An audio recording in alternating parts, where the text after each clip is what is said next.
Hey everyone! So I've been showing you guys how to make and buy things for cheap for quite some time now. And I think before we get too ahead of ourselves, it might be important for us to have the discussion of cheapness versus value.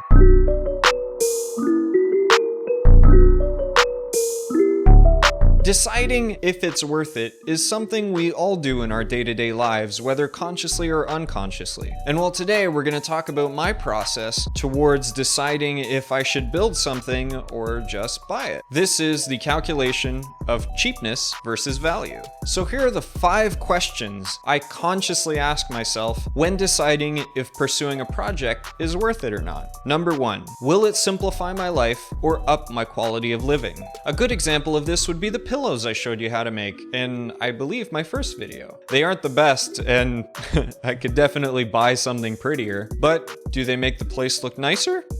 Yeah, and as a bonus, they're also a conversation starter. Number 2, will this save me money? A good example of this, aside from the pillows, would be the home server I showed you guys how to make. Looking at the price of network-attached storage devices online, you can see that just for the case only, it's about $200-300 bucks. And that's without taxes. And if we take a look at the Western Digital MyCloud, for example, we can see that the interiors of it are actually less powerful than our 10-year-old machines.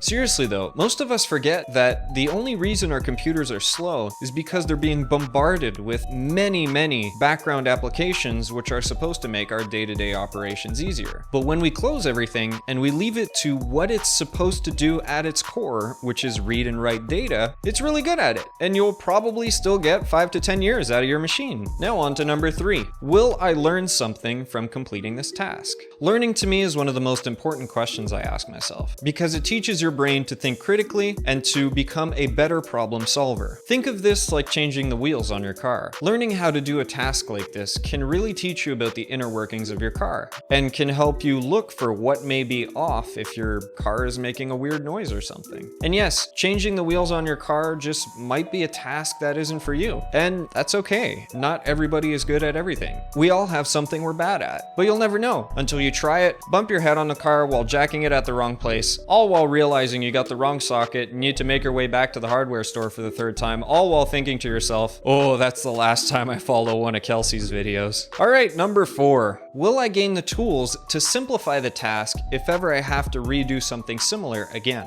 If we stay on the same page about working on your car, when you do work on your car, you'll realize that sometimes buying tools might be just as expensive as bringing it to the garage. But you'll also get to keep those tools, which you won't need to buy next time you'll need to work on your car. So in the end, you get free tools. It's a win in my book. And number 5, how cheap can I go before the end result becomes a burden? Let's bring the concept a little further by bringing up the graph of diminishing returns, which looks something like this. The graph tells us exactly what I just said. When you go ultra cheap, you'll also get the same results as if you go ultra expensive. Think of it again like changing the wheels on your car. You can buy a wrench kit at the dollar store and a socket at the hardware store to change the wheels on your car. But I think you and I both know that that's a terrible idea. It's cheap, but it would be more of a burden than anything to use this idea. Then you could do what most people do, which is buy a breaker bar and torque wrench. That's how I got started actually. But you realize very quickly that there's probably another tool that you can use to make the whole process a lot easier. This would be to spend a touch more on an electric impact gun. This hammers away at the nut to loosen it up, turning a 2-hour job into a 20-minute job.